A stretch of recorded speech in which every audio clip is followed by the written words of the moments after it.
Guys एक कहावत है जो कि आपने जरूर सुनी होगी बचपन में अभी कभी भी, कि आपके आसपास जो आपको दिखता है ना वो होता नहीं है, एंड जो आपको नहीं दिखता है वो आपके इर्द गिर्द भी मौजूद होता है। एंड ये जो कहावत है ना, ये आज की इस कहानी से बहुत ही ज्यादा रिलेट करती है। ये जो आज की कहानी है ना, आपको एकदम ज्यादा ध्यान से सुननी पड़ेगी। ये बहुत ज्यादा खौफनाक तो है ही, लेकिन बहुत ज्यादा मिस्टीरियस भी है। कि जिसके साथ ये सारा हादसा हुआ था उसे तो कभी ये सारी चीज का इतना ज्यादा पावर नहीं मिला कि वो समझ सके कि ये मिस्ट्री क्या है, वो इसे कभी सॉल्व नहीं कर पाया। लेकिन ये कहानी मुझे पूरी तरीके से पता है और ये मैं अभी आपको सुनाने वाला हूँ। आप इसको अगर पूरा सुनोगे तो शायद से आप इस मिस्ट्री को सॉल्व तो जरूर कर सकते हो, लेकिन इस कहानी को अंत तक देखना। अगर आप नहीं देखोगे तो इस कहानी के बहुत सारे ऐसे की डिटेल्स है जो आप मिस कर सकते हो, तो अंत तक देखिए। गाइस ये जो कहानी आज मैं आपको सुनाने वाला हूँ, ये हमारे देश के उस कोने की है जिसे जन्नत कहलाया जाता है। जन्नत, आपने सही समझा। ये कहानी होने वाली है कश्मीर के बारे में। हमारे देश में हर एक इंसान ने कभी न कभी एक चीज तो जरूर सुनी होगी, कभी न कभी जरूर सोची होगी कि जिस जगह को जन्नत कहलाया जाता है वहां पे जहन्नम जैसी हरकतें क्यों होती है, इतनी वायलेंस क्यों होती है, इतना खून खराबा क्यों होता है। वो सारी कहानियां तो आपने सुनी होगी, लेकिन आज जो कश्मीर की कहानी मैं आपको सुनाने वाला हूँ वो खौफनाक के भी परे है, सबसे खतरनाक है, सबसे खौफनाक। ये एक ऐसे शख्स के बारे में होने वाली है जो कश्मीर में कई सालों बाद आया था। इस शख्स का नाम है यूसुफ। इस इंसान के साथ एक बार कोई घटना नहीं घटी, कई बार घटी है, एंड उसके साथ आपको भी खौफ महसूस होगा, एक बार नहीं कई बार। अब ये वीडियो शुरू करने से पहले ऐसे ही और horror, mysterious and historical videos देखने के लिए सब्सक्राइब कर दीजिए इस चैनल को। अब ये कहानी शुरू होती है। ये कहानी है साल 2010 की, जब यूसुफ नाम का शख्स जो कि 40 साल का था, वो न्यूयॉर्क से इंडिया की तरफ आ रहा था अपने माता पिता को मिलने के लिए। वो कई सालों बाद मिलने वाला था अपने माँ बाप से, तो वो बहुत ही ज्यादा एक्साइटेड था क्योंकि कई सालों पहले यूसुफ जो था वो आउट ऑफ इंडिया चले गया था क्योंकि उसके मॉम डैड की जो फाइनेंशियल स्टेटस था, जो फाइनेंशियल हालत थी, वो बहुत ही ज्यादा खराब था। तो उस वजह से उसको मजबूरन आउट ऑफ इंडिया जाना पड़ा एंड उसने न्यूयॉर्क में जाके अपनी सारी स्टडीज कर ली थी। वो हर बार आने की कोशिश करता था इंडिया में, लेकिन वो कभी आ नहीं पाता था। उसके माँ बाप से भी उसकी इतनी ज्यादा कॉल पे बातचीत नहीं होती। लेकिन एक बार की बात है जब उसको एक कॉल आया कि तुम्हारे पिता की तबीयत बहुत ज्यादा खराब है। फिर यूसुफ ने सोचा कि अभी मुझे इतना ज्यादा वक्त नहीं गवाना चाहिए, क्या पता कुछ भी हो सकता है। फिर बिना वक्त गवाए उसने इंडिया की एक टिकट बुक कर ली। वो इंडिया में पहुंच गया, न्यू दिल्ली एयरपोर्ट, एंड वहां से बिना वक्त गवाए उसने एक और एक गाड़ी बुक कर ली जो कि कश्मीर की तरफ जा रही थी। अब फाइनली यूसुफ कश्मीर में पहुंच चुका था। उसने देखा कि अभी कश्मीर पिछले 20 सालों में बहुत ही ज्यादा बदल गया था, क्योंकि वो 20 साल पहले गया था अमेरिका, एंड 20 साल में बहुत चीजें बदल चुकी थी। वो यही सारी चीजों में सोच रहा था कि क्या 20 साल पहले जो मैं घर छोड़ के गया था, क्या अभी भी वो सेम टू सेम है? क्या मेरे जो दोस्त है वो आज भी मुझे वहीं पे मिलेंगे जहाँ पे हम लोग रुका करते थे, जहाँ पे हम लोग खेला करते थे? क्योंकि उसने सारे दोस्तों को बता के रखा था कि हाँ मैं कश्मीर में आने वाला हूँ। उसके पास वक्त बहुत ज्यादा कम था, वो बस 5-6 दिनों के लिए ही आया था कश्मीर। उसे वापस जाना था, लेकिन उसे बहुत सारे लोगों से मिलना था। अब यूसुफ की गाड़ी फाइनली यूसुफ के घर की तरफ मुड़ चुकी थी, एंड यूसुफ जाते जाते ये सारी चीजें देख रहा था कि उसका जो मोहल्ला है जो उसने 20 साल पहले छोड़ा था, वो अभी भी वैसे का वैसा ही है। सारे दुकान वैसे के वैसे, सारे घर वैसे के वैसे। उसने देखा कि जिस दुकान से वो बचपन में बिस्किट वगैरह, चॉकलेट वगैरह लिया करता था, वो आज भी वैसे का वैसा ही है। एंड आज के समय में उस दुकानदार का बेटा उस दुकान को चला रहा है। वो ये सब कुछ देख के बहुत ज्यादा खुश हुआ। अभी उसका एक्साइटमेंट और भी ज्यादा बढ़ गया था क्योंकि अब वो फाइनली उसकी जो गाड़ी थी उसके घर के सामने आके रुक गई। वो अपने घर के पास गया, उसने नॉक किया, लेकिन किसी ने भी दरवाजा खोला नहीं। उसने और ज्यादा नॉक किया, किसी ने भी दरवाजा खोला नहीं। फिर और भी बहुत ज्यादा भी भीड़ आने लग गई थी आसपास यूसुफ के, क्योंकि यूसुफ वो ही लड़का था जिसने 20 साल पहले अपने माँ बाप से झगड़ कर इंडिया को छोड़ा था और अमेरिका चला गया था। लोग उसको घूर घूर के देख रहे थे। यूसुफ भी बहुत ज्यादा अनकंफर्टेबल होने लग गया। उसने बोला ये क्या है यार, घर पे अभी कोई भी नहीं है, मैं एक काम करता हूँ शाम में वापस आ जाऊंगा। एंड वो फिर अपने घर से वापस जाने के लिए मुड़ गया। वो जैसे ही मुड़ा ना, पीछे से दरवाजा अपने आप खुल गया। उसे लगा कि शायद से हवा चल रही है, इसके लिए वो अपने आप खुल गया होगा। ठीक है, उसने अपने सारे बैग्स लिए एंड वो घर के अंदर चला गया। फिर वो जैसे ही अंदर गया अपना सामान लेकर, उसने अपना सामान नीचे फेंका और उसने अपनी माँ को आवाज लगाई। 2-3 बार आवाजें लगाई। लेकिन इस बार एक आवाज दूसरी तरफ से यूसुफ की तरफ आई और यह आवाज उसकी माँ की ही थी। यह आवाज आ रही थी पहले माले से, फर्स्ट फ्लोर से। यूसुफ भागता हुआ गया फर्स्ट फ्लोर पे एंड उसने देखा कि उसकी माँ उसके पिता के बाजू में बैठी हुई है एंड उन दोनों की हालत बहुत ही ज्यादा खराब है। दोनों बहुत ज्यादा बीमार है। लेकिन इतने ज्यादा बीमार होने के बावजूद यूसुफ की माँ ने यूसुफ को गले लगाया। उन दोनों की हालत देखकर यूसुफ भी बहुत ज्यादा इमोशनल हो गया था कि ये सब कुछ क्या हो गया इन दोनों को।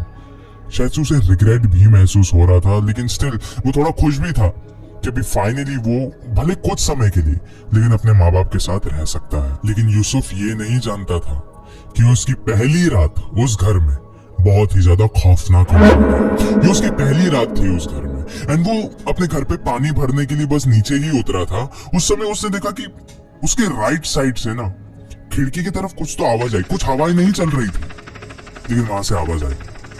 वो एक खिड़की से दूसरी खिड़कियों की तरफ वो आवाज गूंज रही थी। फिर उसने थोड़ा ध्यान से देखने की कोशिश करी। उसने देखा कि दोनों हाथों के फिंगरप्रिंट्स उस विंडो के ऊपर थे। वो ध्यान से देख सकता था। उसने और थोड़ा ध्यान से देखा तो देखा कि सारे विंडोज पे वो हाथों के निशान हैं, जैसे कि कोई तो इंसान है, कोई तो शख्स है जो कि बाहर इतने रात के अंधेरे में खड़ा है और अंदर झांकने की कोशिश कर रहा है। ये सब कुछ देखकर यूसुफ बहुत ही ज्यादा घबरा गया था। उसके हाथ से उसके पानी की बोतल नीचे गिरी एंड यूसुफ फर्स्ट फ्लोर पे भाग गया अपने माता पिता के पास। जैसे ही अगली सुबह हुई, यूसुफ अपने कमरे से निकलकर अपने माता पिता के कमरे की तरफ गया और उसने अपनी माँ को ये सारी बात बताई कि माँ, मैं आधी रात को जब नीचे पानी की बोतल में पानी भर रहा था उस वक्त मैंने देखा कि हमारे विंडो पर, हमारी खिड़कियों पर दो हाथों के निशान थे एंड मुझे ऐसा भी महसूस हुआ कि कोई तो इंसान है जो बाहर इतनी रात के अंधेरे में हमारे घर की तरफ झांक रहा था। मुझे बहुत ज्यादा डर लग गया उस वक्त। फिर यूसुफ की माँ ने यूली बात कही कि वो हमारे ही घर के पड़ोस में रहता है एक आदमी जिसकी शादी हो जाने के बाद उसकी बीवी का इंतकाल हो गया था, मर गई थी उसकी बीवी। तो उसी के बाद से उसका जो मानसिक संतुलन है कुछ सही नहीं है। वो आसपास बस घूमता रहता है चाहे रात हो या दिन। फिर ये सुनने के बाद यूसुफ बहुत ज्यादा काम डाउन हो गया था कि नहीं, ये कोई लाइक ऐसे दूसरी दुनिया की चीज नहीं थी, ये एक इंसान ही था। उसे बहुत ज्यादा रिलीफ मिल गया था। इनफैक्ट अगली रात में तो उसने उसके घर से बाहर जाके उसको ढूंढने की भी कोशिश करी थी एंड उसी दिन यूसुफ को उसके एक दोस्त की पार्टी इनविटेशन मिली एंड क्योंकि यूसुफ इतने सालों बाद आया है कश्मीर में, उसको अपने दोस्तों का कोई भी मौका नहीं मिला था अब तक। तो फाइनली उसे लगा कि इस पार्टी में जब मैं जाऊंगा तो मेरे सारे दोस्त हो गए वहां पे, मैं जाऊंगा यहाँ पे। एंड ये पार्टी का इनविटेशन कुछ शाम के बाद का था। जब योली बात यूसुफ ने अपने माता पिता को बताई तो यूसुफ के जो पिता थे उन्होंने यूसुफ को एक बात कान खोल के सुनने को कही थी कि कुछ भी हो जाए, तू जहां पे भी जा रहा है, तू चाहे पार्टी में जा रहा है या कहीं पे भी जाए, बस रात को 12 बजने से पहले घर पे आ जाना, वरना कुछ तो गलत हो सकता है। यूसुफ ने कहा, अरे यार मुझे वैसे ही बहुत ज्यादा लेट हो रहा है, आप अभी निकलने से पहले ये सारी ऐसे अपशगुन वाली बातें क्यों कर रहे हो। फिर यूसुफ ने बोला हाँ मैं ध्यान रखूंगा एंड वो घर से बाहर निकल गया। फिर यूसुफ जैसे उस पार्टी में गया वो अपने सारे दोस्तों से मिलने लग गया। उन लोगों ने जम के पार्टी करी, बहुत ज्यादा एंजॉय किया। लेकिन अभी भी पार्टी खत्म नहीं हुई थी एंड यूसुफ ने अपने घड़ी की तरफ देखा।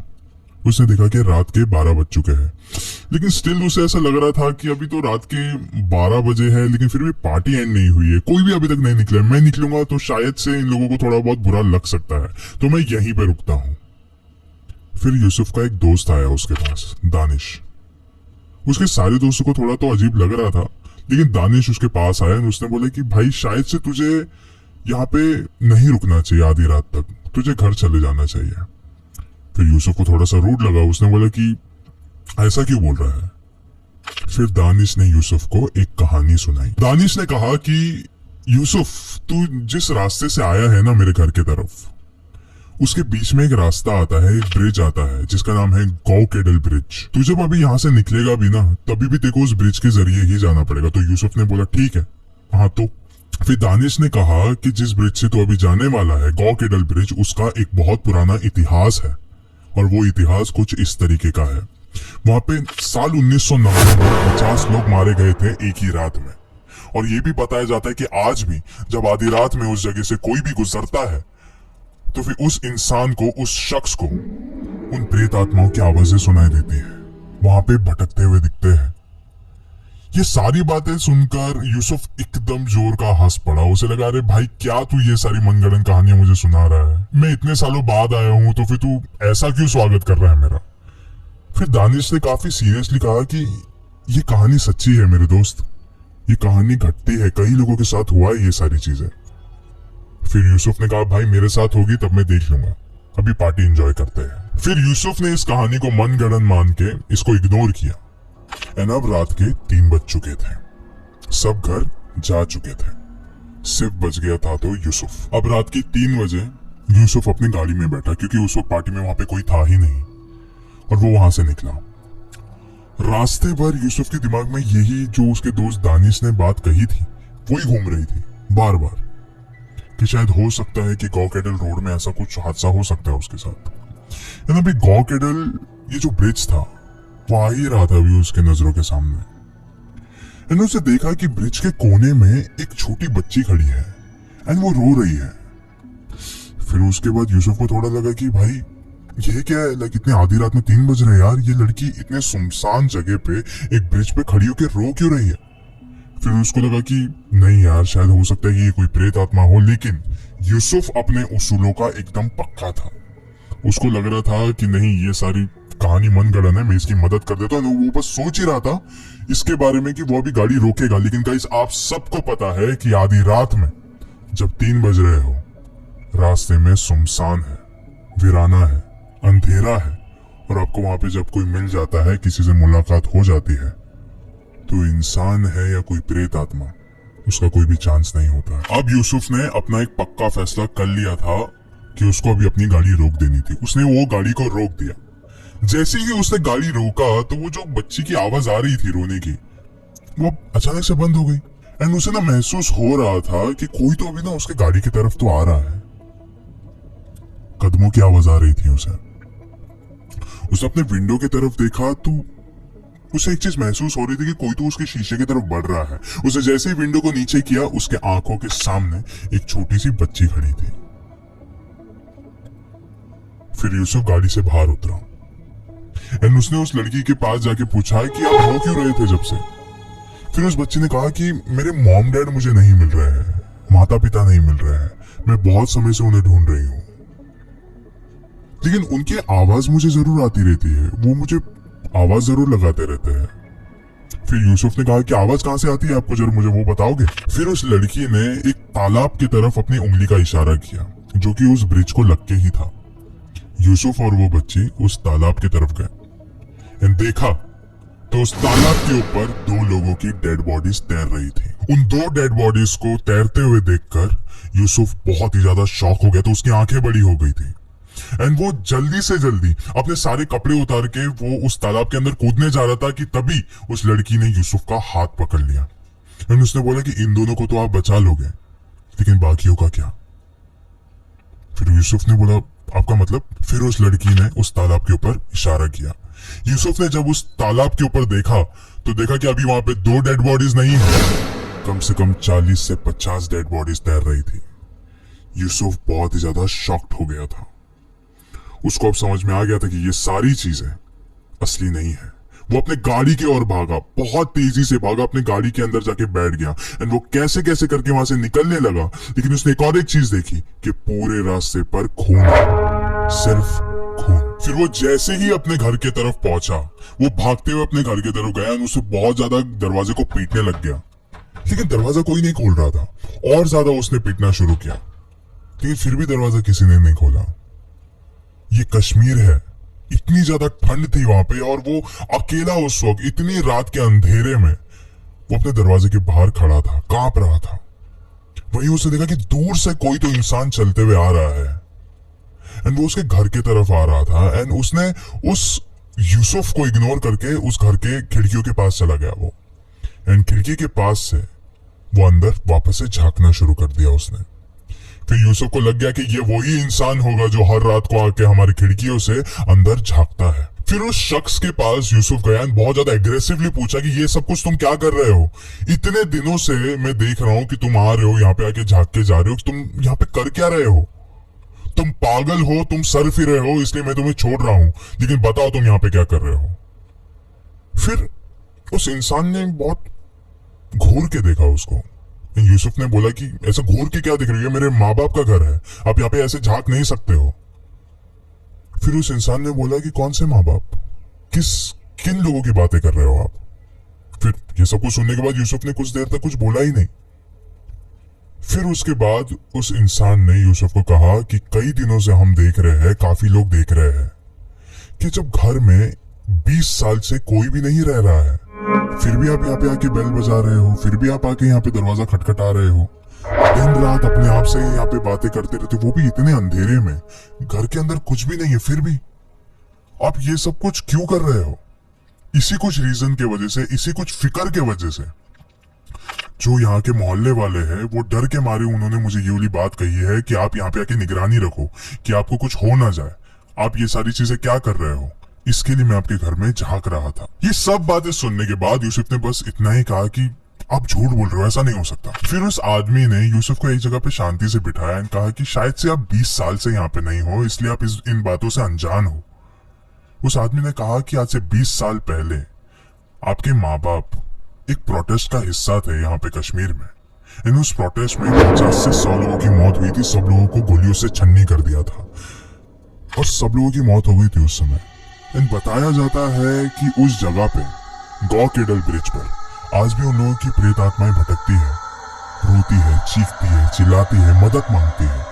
इन कोई भी अगर उनकी पुकार सुन लेता है तो फिर उनको बहुत ज्यादा घिनौनी चीजें सुननी पड़ती है, बहुत ही घिनौनी चीजें देखनी पड़ती है। और जहां तक बात रही आपके माँ बाप की, तो आप जिनसे इतने समय से बात कर रहे हो वो शायद से आपके माँ बाप ही है, लेकिन वो जिंदा नहीं है, उनकी आत्माएं हैं जिससे आप बात कर रहे हो। एंड वो और भी ज्यादा जीवित महसूस कर रहे हैं आपसे मिलने के बाद। लेकिन एक बात का आप ध्यान रखो और एक बात कान खोल के सुन लो कि आपके आसपास आपको जो भी दिख रहा है, जो भी आपको लोग दिख रहे हैं, वो जिंदा नहीं है। यूसुफ ये सारी कॉन्वर्सेशन के दौरान सारे लिंक्स और डॉट्स को जोड़ने में लग गया था। उसको ऐसा लग रहा था कि वो इंसान गलत है। यूसुफ उस इंसान को गलत प्रूफ करने के पीछे ही पड़ा।